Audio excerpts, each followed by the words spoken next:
हाँ मित्र, पौलुस प्रेरित द्वारा लिखल गईल 13 चिट्ठी सब में उनका द्वारा फिलिपी के मसीही समाज के लिखल गईल चिट्ठी के एगो खास महत्व बा। ए चिट्ठी में उ ना ओहनी लोग के कोनो शिकायत कइले बाणे और ना ओहनी लोग के कोनो भूल के कारण डटले फटकर ले बाणे और ना ही ओहनी लोग के मसीही शिक्षा के विषय भटकावे के ही कोनो आरोप लगौले बाड़न।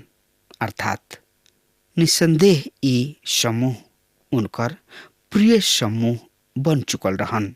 अन्य चिट्ठी सबके समान एकरा में भी उ ओही अभिवादन के साथ शुरू कर रहल बने जौन की अन्य चिट्ठी सब से भइल करेला। हमार पिता परमेश्वर और प्रभु यीशु मसीह तोहनी लोग के अनुग्रह और शांति देश। शांति अनेक संस्कृति शब्द में अभिवादन के अंग है। शांति में मुख्य रूप से कल्याण और सुरक्षा के भाव छुपल बा, पर यहाँ एगो औरी भाव भी निहित बा। ई उ भाव है या उ स्थिति है जौन की परमेश्वर के अनुग्रह के परिणाम स्वरूप पैदा भइल करेला। पौलुस रोम के कलीसिया पर प्रकट कैले रहन। विश्वास के आधार पर हम परमेश्वर के नजर में धार्मिक घोषित कैल गइल बानी। अतः हमारा प्रभु यीशु मसीह के द्वारा परमेश्वर में शांति प्राप्त बा। एगो पापी के खातिर पाप क्षमा के पश्चात ई शांति परमेश्वर के उपहार है। प्रभु यीशु मसीह हमनी के पाप के दंड अपना ऊपर उठा लेले। परमेश्वर के मेमना के रूप में हमनी के अमूल्य उपहार उद्धार के खातिर कुछ भी नहीं दे सकत, या तो मात्र उनकर अनुग्रह बा जौन की हमनी के उद्धार उपहार स्वरूप उपलब्ध हो गइल बा। परमेश्वर के शांति के हमनी के स्वामी बानी जा। क्रम इहे है परमेश्वर के अनुग्रह और परमेश्वर की शांति। रुआ से पवित्र शास्त्र सिद्धांत के विषय सवाल करतानी। का पौलुस त्रिएक में विश्वास करत रहन? परमेश्वर पिता, परमेश्वर पुत्र और परमेश्वर पवित्र आत्मा त्रिएक परमेश्वर में। तब फिर उ ए अभिवादन में पवित्र आत्मा के सम्मिलित काहे ना कैले रहन? का त्रिएकत्व में उनकर विश्वास ना रहे? कारण सरल और सहज बा, यानी कि साधारण बा। पवित्र आत्मा तो विश्वासी सब में ही निवास करत रहे, तो उ उनकर नाम काहे लेस? एकरा में कोनो संदेह नहीं खे। पौलुस त्रिएकत्व में दृढ़ विश्वास रखत रहन। यहाँ उ अभिवादन में पवित्र आत्मा के उल्लेख ना क के बिल्कुल सही काम कैले रहन। श्रोता मित्र भाई बहन, आई अब विचार करी जा पौलुस प्रेरित के फिलिपी के मसीही सब के खातिर कोमल भाव के विषय में।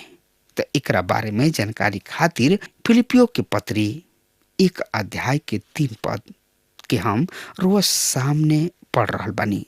रुआ ध्यान से सुनी। जब जब हम तोहनी लोग के याद करीना, अपना परमेश्वर के धन्यवाद करीना, यानी कि दीहिना। मित्र, ए पद से हमरा के पौलुस और वहां के मसीही समाज के बीच मधुर संबंध स्पष्ट झलकता। ई झलक है आदर्श संबंध के मसीही नेता सब और ओनी लोग के हाथ में सौंपल गइल मसीही सब के बीच। ओनी लोग के याद हमरा परमेश्वर के धन्यवाद देवे खातिर प्रेरित क देले। जहाँ कहीं वर्तमान में कोनो फिलिपी मसीही के उल्लेख ना भइल कि पौलुस प्रेरित के हृदय परमेश्वर के प्रति आभार से भर जाइल करत रहे। फिलिपी नगर के कलीसिया ऐसन सुघर रहल हुई। यदि रउआ एक कलिसिया के विषय और कुछ भी ना कहते तबहुओ ई एगो वाक्य आके बीच के मधुर संबंध के प्रकट करे खातिर पर्याप्त रहे। मित्र, तो एकरा बारे में और ज्यादा से ज्यादा जानकारी खातिर वह हमरा संगे आपन पवित्र शास्त्र बाइबल में देखी। फिलिपियो के पत्री 1 अध्याय के 4 पद एह तरी से बता रहा बा, और जब तोहनी लोग के खातिर विनती करेनी तो खुशी के संगे तोहनी लोग के खातिर हमेशा प्रार्थना करीना। मित्र, खुशी के खातिर ई सोचे वाली बात बिया। यहाँ हरदम के आशय ना तो जब कभी से बा और ना कभी कभी से आशय है।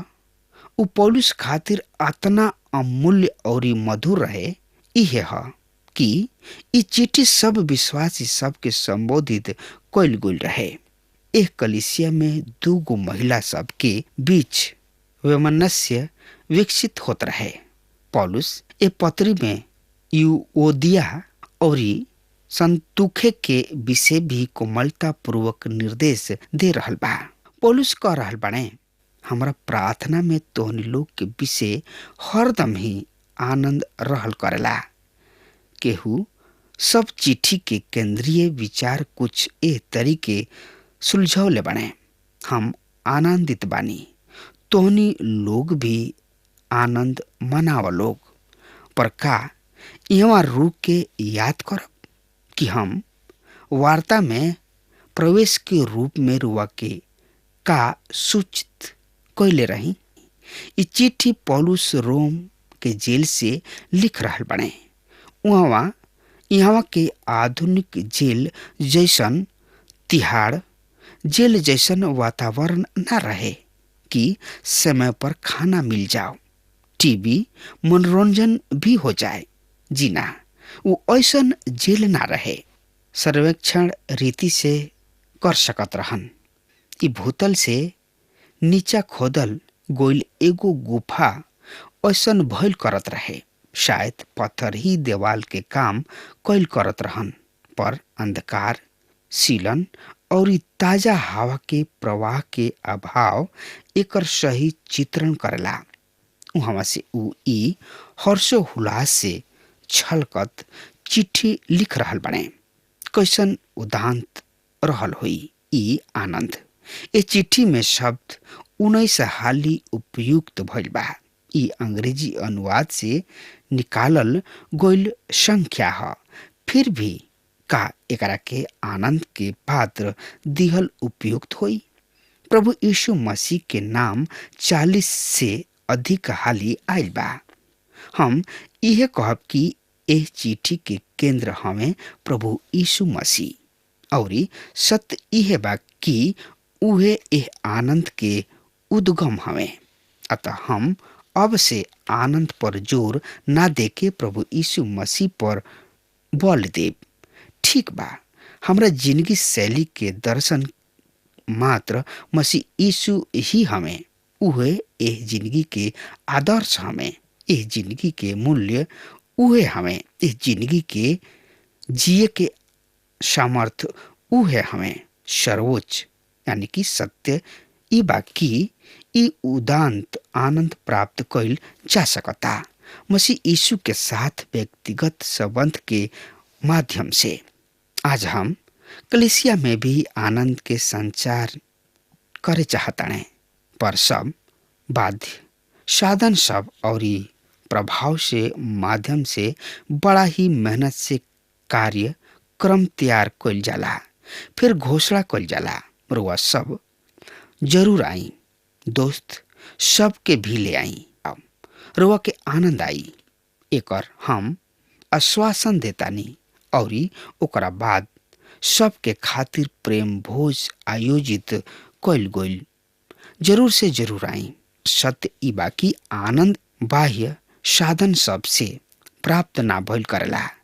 वास्तविक और स्वामी आनंद कोनो भी आदमी के भी अंतर आत्मा से उभर के आयल करेला। ई आधारित भइल करेला यदि रउआ अपना जिंदगी के विषय हरदम शिकायत करत रहिना, जैसे हेलो कैसे बानी रउआ, ठीक बानू, जी रहल बानी, कैसा हूँ, कटता, शिकायत करी संतोष वाला जिंदगी, तो भला रुआ आनंदित कैसे हो सकतानी। हाँ, रुआ चर्च जा सकतानी और ओह कार्यक्रम और एकरा पश्चात के प्रेम भोज में भी सम्मिलित हो सकतानी। विश्वास करी, पर जब रुआ के ई बात ज्ञात होला कि रुआ परमेश्वर की योजना के केंद्र में बानी, चाहे परिस्थिति कैसन भी होके, चाहे परिस्थिति कैसनो काहे ना होके, रुआ खातिर इहे सर्वोच्च प्राथमिकता है। तब रुआ जिंदगी में जौन आनंद होई उहे वास्तविक आनंद होई। यही अध्याय के 5 पद एह तरी से बता रहा बा, काहे कि पहले के दिन से तोहनी लोग सुसमाचार में हमरा संगे रहल बड़ा। मित्र, काहे कि शुरू से लेके अब तक तोहनी लोग शुभ संदेश सुने में हमार सहयोगी रहल होखबा। यह पौलुस प्रेरित के आनंद के कारण शुभ संदेश सुने में सहयोगी। यहाँ हम शुभ संदेश के एगो बहुत ही महत्वपूर्ण शब्द तक आ पहुंचल बानी। यहाँ हिंदी अनुवाद में शब्द प्रयुक्त भइल बा सहयोगी, अंग्रेजी में फेलोशिप। ये शब्द के उपयोग कलीसिया में अधिकतर भइल करेला। संदेह ई होखे लागल बा कि लोग सही में एकर अर्थ समझताने भी कि नहीं खन, अतः संभवतः वो एकर उपयोग सही रीति से ना कइल करेलन। अनेक सम्मेलन के नारा होला, फन फूड फेलोशिप, ई सब मिल के पवित्र शास्त्र में निहित सहयोग या फेलोशिप के वास्तविक अर्थ के निर्वाह ना करेलन। ना फेलोशिप संगति सहभागिता के ई अर्थ होला। यूनानी भाषा में एगो शब्द बा कैमेनिया, जेकर अर्थ होला विश्वासी गण प्रभु यीशु मसीह के अनुभव में सम्मिलित होखे। एकर 3 गो तत्व होत रहे, आत्मिक संवाद, संचार, सहानुभूतिक सहयोग के ओर मधुर संगति। आत्मिक संवाद में हमनी के मसीह यीशु के अनुभव सब में भाग लिहिन जा। एकरा में गहन सत्य के अंग बन गइल भी सम्मिलित बा। दूसरा सहानुभूतिक सहयोग में हमनी के साथ मिल के कोनो कार्य में जुड़ जाए न जा, एकरा में शामिल हो जाए न जा। पवित्र शास्त्र के पढ़ल, पवित्र शास्त्र अध्ययन, प्रार्थना, संगति, साथ मिलके प्रभु के मेज में भाग लिहल तथा स्वेच्छा दान जमा कइल, इस सब कठिनाई के सीमा के भीतर है। ओकर परिणाम होला तीसर का पक्ष मधुर संगति।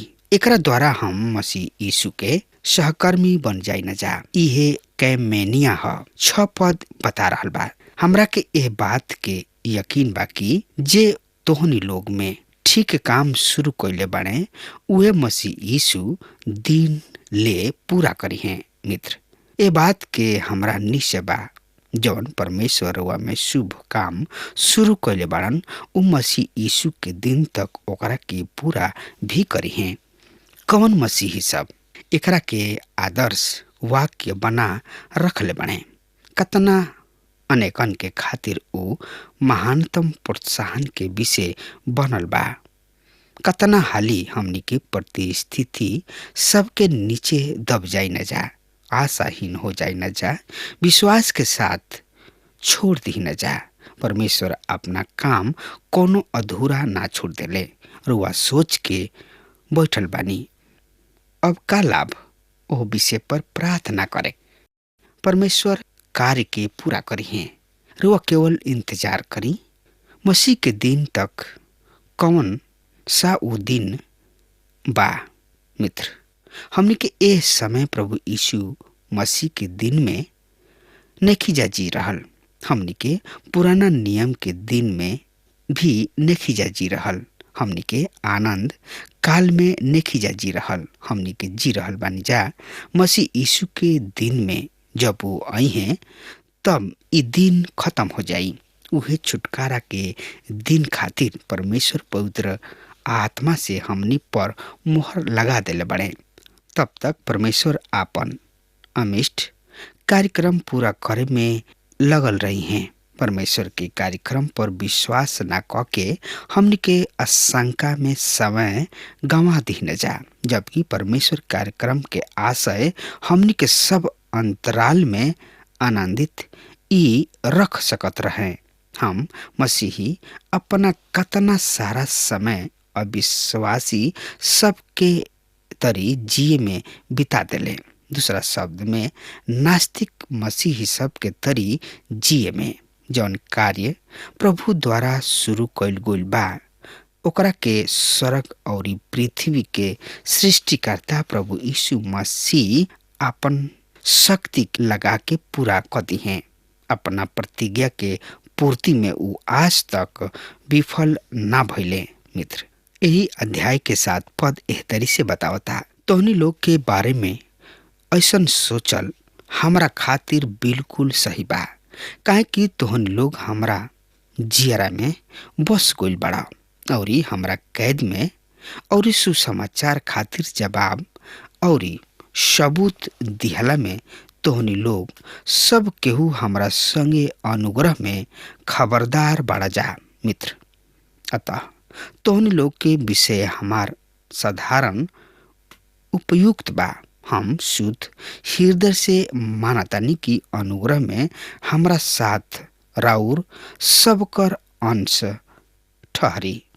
कतना बड़ और अद्भुत बात बा कि हमनी के ई बात ए अध्याय में बतावल गइल बा। श्रोता मित्र भाई बहन, अब हमार समय खत्म हो रहा बात। रउआ हमरा के आज्ञा दी। परमेश्वर रउआ के बहुत ही आशीष देस। आमीन।